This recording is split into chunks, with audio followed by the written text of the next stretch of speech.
Hello, welcome to White Birch Tarot and Astrology. This reading is for Aries, Sun, Moon, Rising. You might check your Venus and Mars if you know where they are. This is for Beltane Eve, which is tomorrow, well, actually it's after midnight, so it's April 30th anyway. Lovely holiday. We don't do anything here in the States, of course, but, I think they have the Beltane fires, and I don't know. I always think of one of my favorite Mark Bolan songs, Blessed Wild Apple Girl, which has the line, Beltane Eve, by the fires you grieve with your deep Babylonian hair. Doesn't get any better than that. Anyway, so I started out to do a love reading, or just like relationships, because not everyone is, out looking for romance. But I'm not sure. I think it might be bigger than that. It might be just a reading for Aries. I'm not sure. Anyway, you have, and I just noticed, it's funny, I've been feeling really weird today. I was walking around. I said to someone, when I say, it's always on email because there's no one's here. I said, I feel like I'm underwater. And then when I was looking at the chart to see where the planets were, I'd forgotten, I don't know why I keep forgetting, that Neptune is at 1 degree of Aries. And Venus moves into Aries tomorrow at 0 degrees. And my Mars is at 2 degrees. I'm like, oh, so Neptune's practically, no wonder I feel like I'm underwater. Neptune's going to submerge my Mars. Anyway, so if you have any planets at the beginning degrees of Aries, we have Neptune at 1 degree. Venus moves in tomorrow at 0 degrees. And then, of course, within a day or two, she's going to conjunct Neptune. Venus conjunct Neptune. How romantic, how dreamy, how relationships can be kind of fluid and confusing. Mercury is in Aries at 15 degrees, and Chiron is still in Aries, been there forever, it seems like, at 24 degrees. So if you know where your planets are, and they are all, well, Venus is going to be trining, which is a positive aspect, Mars, which I didn't write down the degree. I think he's about 6 degrees Leo right now. So they're in good aspect to Mars. So I thought this would be like a really nice romantic time. And I was hoping for like a really hot romantic reading. And I don't know. Maybe it is. It doesn't look, I'll just show you and you can decide. And again, I'm not sure.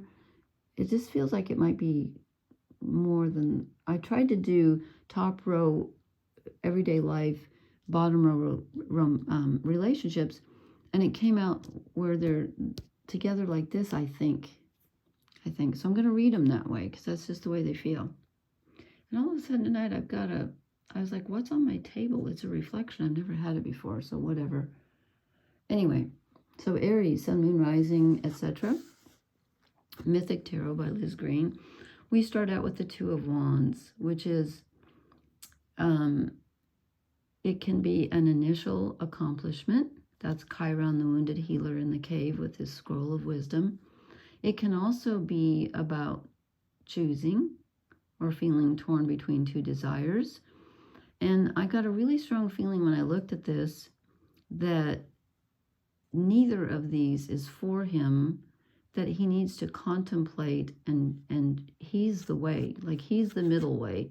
Like he's thinking, oh, this will save me, or this action will save me. No, there's a third way.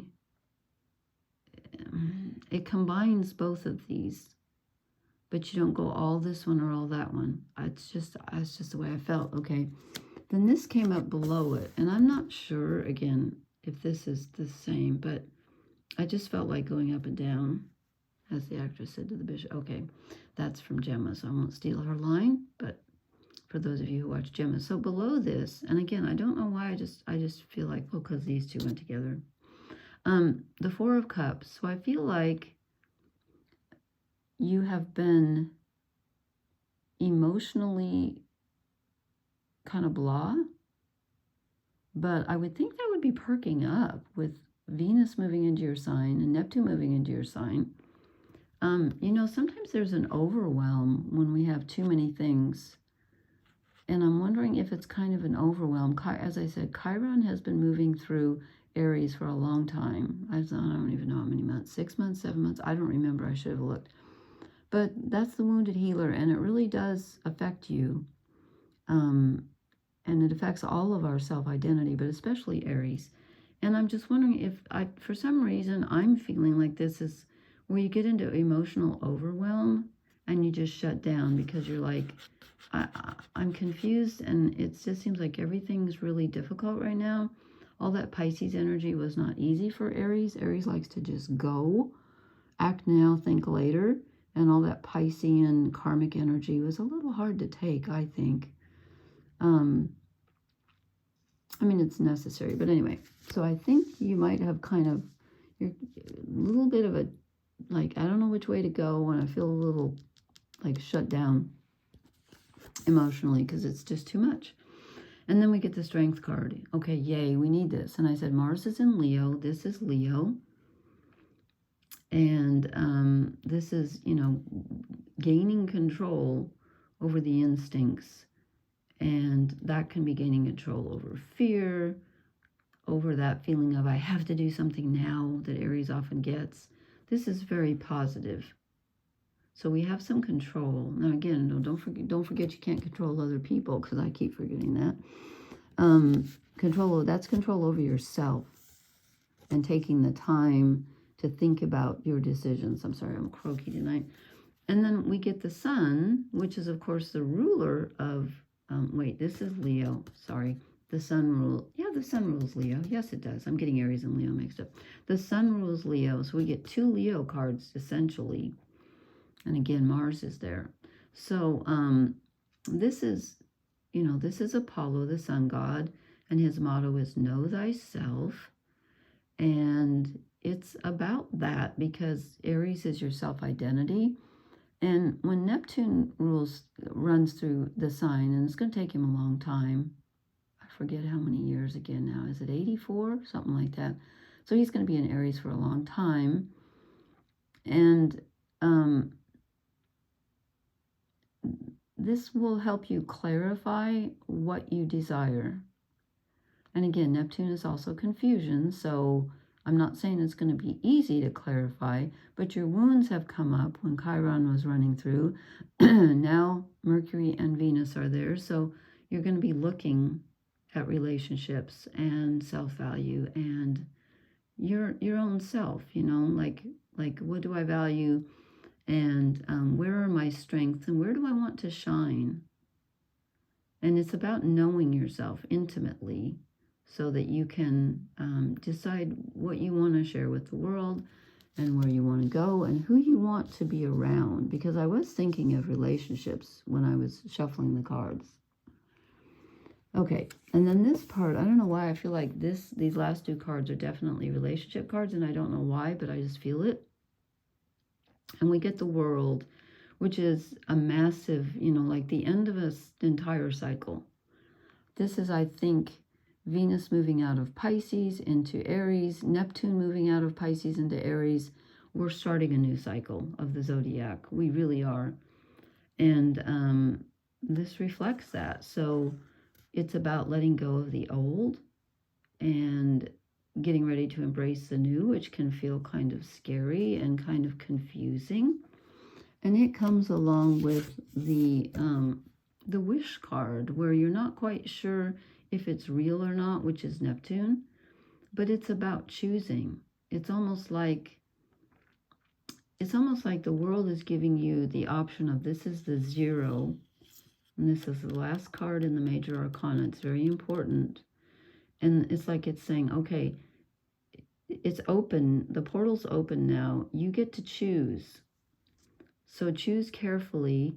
And Venus just came off, you know, a long conjunction with Saturn in Pisces. In fact, she's still technically conjunct him, but he's in Pisces and she's moving into Aries tomorrow. So she's taking what she's learned about karma and reality. She has to choose carefully. So it's about us choosing carefully what we want to end and what we want to begin, especially in relationships. So don't, you know, and there's always an aspect of confusion with the 7 of Cups, but it's also about using your imagination. And I feel like when it comes with the World, it's like saying, you know what, you can kind of choose anything you want. I mean, be careful, but I think I almost want to say the world is your oyster when I get these two. If you know what you want, I think you can move toward that. I don't see anything rushing ahead, but I don't see any blocks in the way either. It's a very positive reading. And somehow I ended up with 4 shadow cards because I drew the first 2, and then I kind of wasn't sure about one of them, so I went to clarify, and anyway. We get the Knight of Cups. This is usually someone bringing you an offer. It came out with Temperance. Well, not together, but they came out one after the other. And I'm getting the feeling that this is about 2 things. One is not waiting for the knight on the white horse to come and bring you what you want. Because I said, like, what's holding us back? And it's also, I feel like it might be over giving or trying, you know, Aries can try to save people sometimes. I think this might be overextending yourself emotionally, and that's why you're shut down.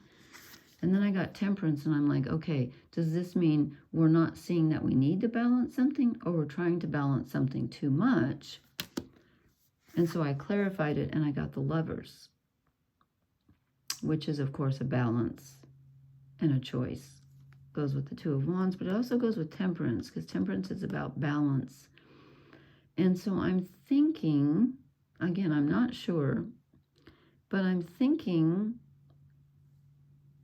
that we need the balance, but again, we don't want to overbalance. Like if you're looking for perfection, that's just going to block you. You know, like you're going to be sitting here with the wands forever going, yeah, but this one's not perfect, but this one's not perfect. No, they're never going to be perfect. You have to just choose a third way and just do it.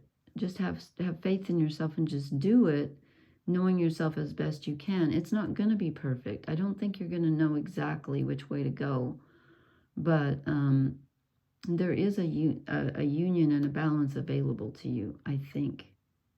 I hope you're not trying to overbalance. I don't think that, but when I see the 4 of Cups, it's like she's waiting for the perfect thing, and it's not here, so she's bored. Because the last shadow card I drew is the 4 of Swords, so we get 2 4s. And this is like, I feel like she's ignoring her thoughts. She's not choosing. She's choosing to sleep. And usually this means that we need a rest from our thoughts, and that's possible. But somehow tonight I'm getting the feeling that there's a reluctance to make a choice. And so you're kind of just stuck in emotional neutral and mental neutral, and I don't think that's healthy. Let me draw, if I can reach it, let me draw one oracle card to see if it will clarify if I'm right about the fact that we're ignoring what we want, and perhaps we're too shut down. I know all that Pisces energy was really hard on Aries. And you know, remember Mars was retrograde in Cancer for a long time. Okay. Regeneration, which goes with the World. The ending of something, and something new sprouts out of the fire here. That's a beautiful card. So I think this is about starting fresh and having the guts to make a decision, not rapidly, because again, this is about considering your options, but don't get stuck. Don't get stuck trying to find the perfect choice. Just take steps toward, pick a goal and take steps toward it. If it doesn't feel right, you can always change your mind. But if you wait for the perfect answer, you're not going to get it. You know, and I think Aries has kind of lost some of its flair in the last few months with all that Pisces energy. But now with Mercury and Venus, you know, Mercury's there, Venus is moving in, and they're trining Leo. And I know that Neptune is like, okay, we just got out of Pisces. That's what, you know, Venus is saying. And Neptune just got, well, Neptune loved being in Pisces. But Venus is saying, I just got out of Pisces. And now I'm in Aries, and now here's Neptune. Now I got to conjunct Neptune again. And I think she's a little tired of that. And I think Mars is tired of water, so he's glad to be in Leo. So I hope this is helpful. Does that make any sense? I hope it does. Please leave me a comment. I'm going to upload these. I'm going to try to do a sign by sign. I probably won't get more than 4 tonight if I'm lucky. But I'm going to upload these one at a time. So anyway, that's what I get for Aries, and I hope that makes sense. Leave me a comment. Please hit the like, share, and subscribe buttons. I will talk to you later. Blessings. Good night.